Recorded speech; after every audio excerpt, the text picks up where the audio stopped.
Before we start talking about this next test, I want to kind of go over this example we went over a little earlier. And it said verify that the infinite series diverges. And we had this series here of n over 2n plus 3. And when we looked at the terms, we saw the terms got bigger and bigger and bigger and bigger and bigger.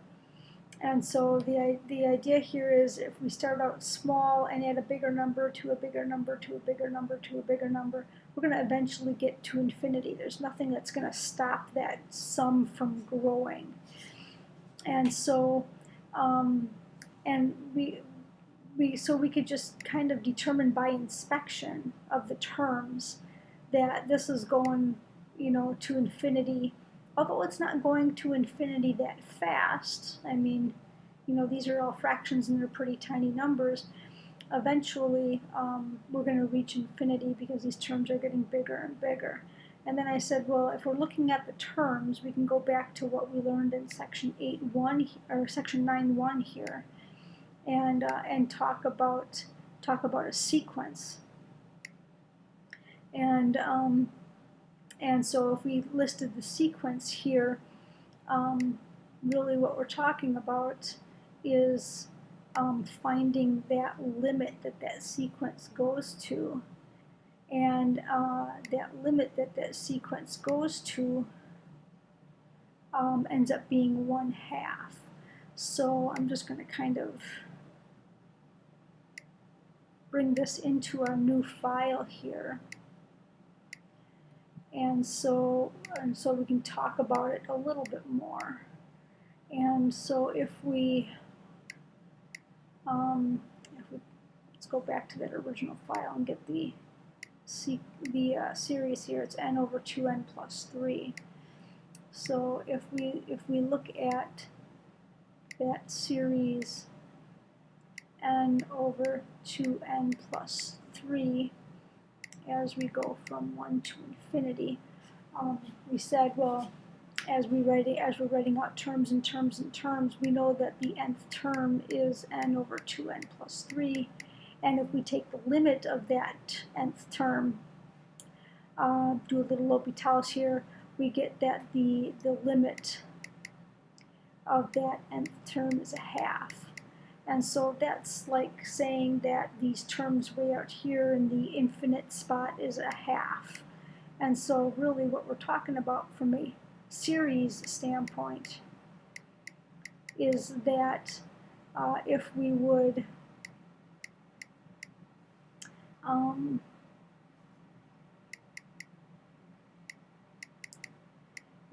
write out the sum here, we get 1/5 plus 2/7 plus 3/9 plus 4/11 plus 5/13 plus a whole bunch of terms. And all of these terms, the next one would be 6 over 15 and 7 over 17 and so on and so forth. And then eventually 7 over 17, that's pretty close to 1/2. 8 over 19, pretty close to 1/2. 9 over 21, pretty close to 1/2. Eventually, as we get out here far enough, it's basically going to be 1/2 over 1/2 over 1/2 over 1/2. If we look at an intermediate term here, like let's take a look at 10,000, it would be 10,000 on the top, and it would be 20,003, 20,003 on the bottom. That's pretty close to 1/2. And so what ends up happening is we end up, as we get out to this far, we end up just perpetually adding 1/2 to the sum. And so if we're going to perpetually add 1/2 to the sum, then that sum is going to continue to grow and grow and grow. And although 1/2 isn't a big number, it's not going to grow fast. Infinite, it means you never stop doing it. So that being the case, we're going to always be adding 1/2. We're going to eventually add up with an infinite sum. So the idea is then we can take this idea of calculating the limit of the nth term So we have this idea of calculating the limit of the nth term, a sub n, and that's going to be that value way out at infinity that is being perpetually added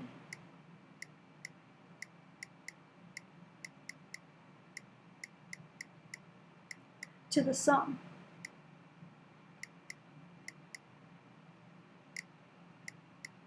So if we're going to perpetually add something to the sum, that means we're going to perpetually increase the sum. And so we can do that in one of two ways. We can increase the sum in a positive direction by adding a positive, or we can, I'm going to put the word increase in quotes, increase the sum in a negative way. In other words, get more negative. I realize that's technically a decrease, but we're going to get to bigger negative numbers by perpetually adding a negative number. And so the idea is that if we're looking at the limit of a sub n as n goes to infinity, as long as that limit is a positive number or a negative number, then we're going to perpetually add to the sum. So as long as that is, then that gets kind of wordy, but really what we're not saying here is that this limit cannot be 0. So as long as this limit is not 0, as long as it's either adding a positive or adding a negative, then we know we have a sum of infinity. So we must have a divergent series. Okay, so that becomes then our next test. We test for the sum. We see that we have a sum that's not 0. And then we can call that a divergent series. Then we know that that sum is going to go to infinity if we're perpetually adding that number. And so we have then what we call the nth term test for, and this is the really important thing, is it's only for divergence. Okay, we're only looking at the limit as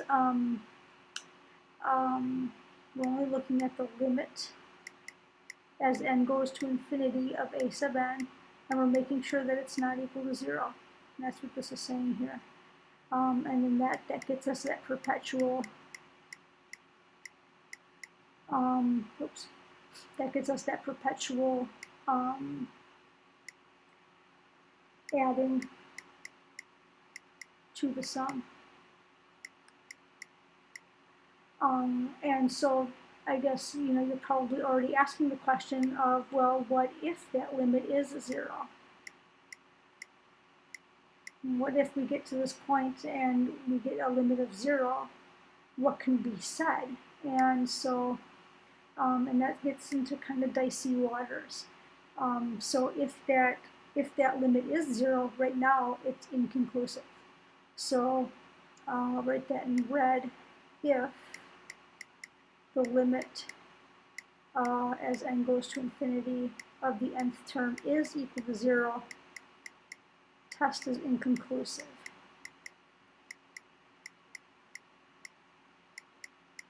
And we need to know a little bit more about some other tests before we can have a really good discussion on that front. But all inconclusive means is that we need to pick another test. And we're going to have about a dozen tests by the time the end of the chapter rolls around. So we'll have lots to pick from. But all that means is that we can't use the nth term test. We have to pick another test. So we have this nth term test that says take the limit. If we get something that's not 0, then we're good to go. We have divergence. Okay. Now we can say, and this is not saying this, we can say that if we do have a convergence sequence, a convergent series, excuse me, if that does converge, then we know we are perpetually adding 0 to the sum at some point in time. Because if this converges, that means we have a finite sum. And the only way to get a finite sum is to eventually add 0. Okay, but we have to know that this definitely converges first. And then we can say those things. So if we take a look at this example here, determine the convergence or divergence. We can kind of look at this and say, well, it doesn't look like a geometric series, so we're not going to use the geometric series test. So we know the geometric series test is out because it doesn't look like a geometric form. We know telescoping is out because we don't have a product like n times n minus 1 or something like that. So we're going to try then taking the limit as n goes to infinity of n plus 1 over 2n minus 1 and see what that gets us. So let's see, if we put infinity here, we get infinity over infinity. That's indeterminate. I'm going to use L'Hopital's again. I'm a big fan of L'Hopital's. So derivative of the top is 1, derivative of the bottom is 2. That looks nice. We can determine that that is 1/2. So we know that whatever this sum is, we're perpetually adding a half. So we know that this sum has to grow to infinity. So we know that this series then is definitely divergent.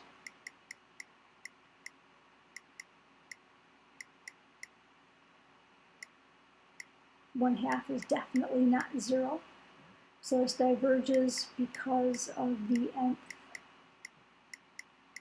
term test.